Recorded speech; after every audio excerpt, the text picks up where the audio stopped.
Good evening and a Happy New Year from DB Acres Homestead. Dawn here, letting the ducks free range. We had a very rare freezing day and night. It's about 10 degrees right now, and it is very hard for us because in Oklahoma, it's been in the 70s. Even in the winter. And so you never know what you're going to get in Oklahoma.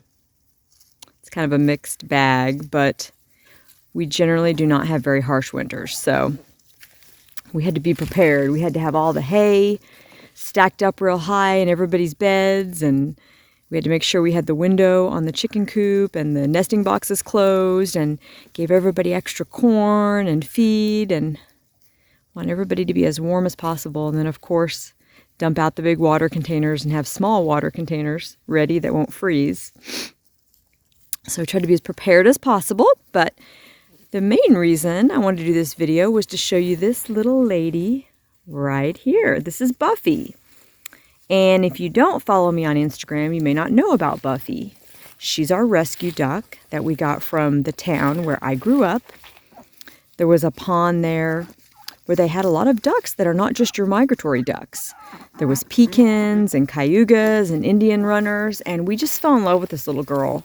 My son Levi was able to walk right up and pick her up, and so after talking to a really nice lady who lives a town away here in Oklahoma, she told me, she said, well, why don't you talk with a local person, you know, at the city hall or animal control and see if you can go get them. She said most places will let you rescue them because they actually become a burden on the city and parks and recreation, because since it's not a migratory bird, they have to kind of help take care of them. And so sure enough, after getting in contact with animal control, they were more than happy for us to take her, and they told me to take as many as I wanted. But while I was ready to do that, my husband was not quite ready, and I do understand. We have to be careful. In our homesteading journey here, we want to make sure we don't bite off more than we can chew, and we want to make sure that all of our animals are producing for us. Of course, some of them are pets, but for the most part, the animals that we have, we want them to be, you know, for a purpose, egg laying and meat.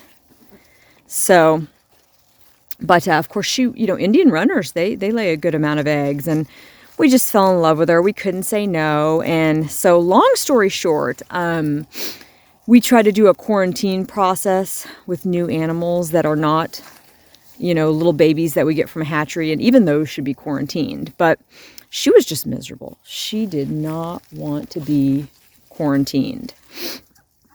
Indian runners are very social ducks. All ducks are. But she did not want to be alone. So after a day, we actually put her with our two woodland ducks. Well, she didn't care for them, and they didn't care for her. And she kept trying to stick her snout through the fence to get to the pecans. When we got her from the park, she was hanging around with cayugas and pecans. And so I thought, well, let's give it a try. She's awfully scrawny, but let's go ahead and put her with the pecans. And she was just in heaven. But the problem is they were nipping at her, and Bumblebee, our drake, was trying to mate her every 15 to 20 minutes, which is no bueno. And so my son and I thought of something just to kind of try and break up the pack dynamic. We went ahead and put Bumblebee, our drake, in the house for 3 hours and just let all the females run around with sweet Buffy. And we found that after 3 hours, it kind of changed the dynamic. And by the time we let our drake out, she was doing really well with the rest of the pack. Buffy was. And even Bumblebee seemed to do better. And here we are a couple days later, and everybody seems to be getting along pretty well. He will still try to mate her a little bit. Bumblebee does not seem to be slowing down for the winter, mating-wise, but he primarily seems to want to mate her a lot because, you know, obviously new gal in town. But we're watching that. He also is doing kind of a submission thing with her where he'll kind of come up, bite her, and push her down, and then walk away. So, you know, it could be part of the whole pack mentality. So we're just kind of, you know, being watchful about it. But, you know, all things considered, she's doing really well.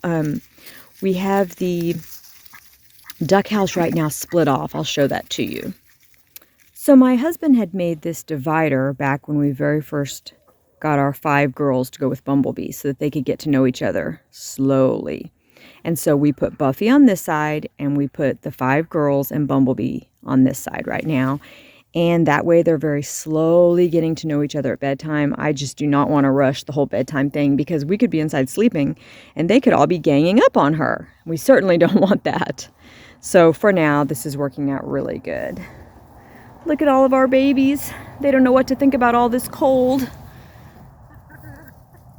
It's like it's one thing when you get to slowly go into the cold, but when one day it's like 65, 70, and the next day you wake up and it's 15, that is just not very fun. If I can corral these guys back in, let's see if it's going to be easier than usual. Wow! That was like the easiest corralling ever. Levi is an old pro. I'm not quite as good. Levi can literally get them into bed in one pass around the duck house. He just kind of corrals them and they do great. But guys, I don't want this to be too long. I just wanted to show you our sweet new little rescue duck, Buffy.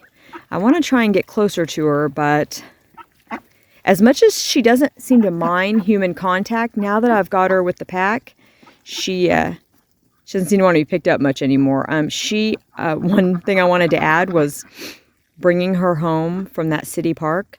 We were so terrified she was going to scream the whole way because it was an hour drive. She was the most precious, quiet little thing ever. And we actually went through and looked at Christmas lights. And she just sat in there and was so quiet and was just looking around and was happy. And we were feeding her little snacks.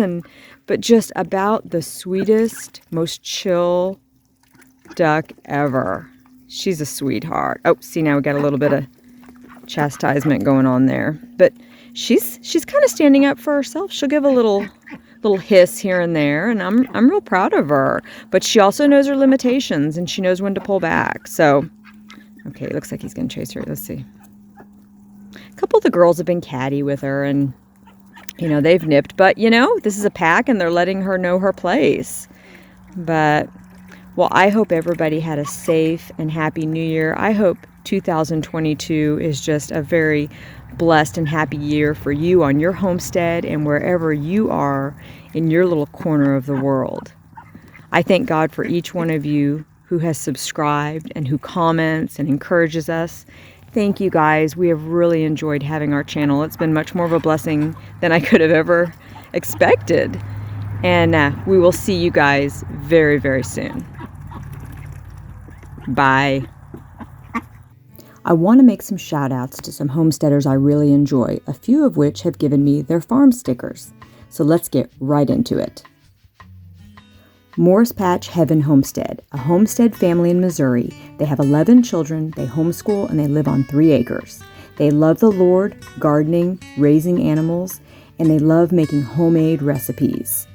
I hope that you will go check out their YouTube channel and their Instagram page. I have thoroughly enjoyed them.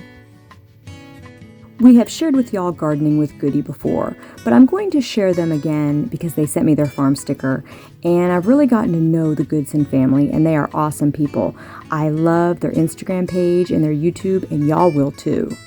The Goodsons are a family of 7 that love the Lord and have the desire to be homesteaders someday. Jason and his family really enjoy gardening, sports, and just being together as a family.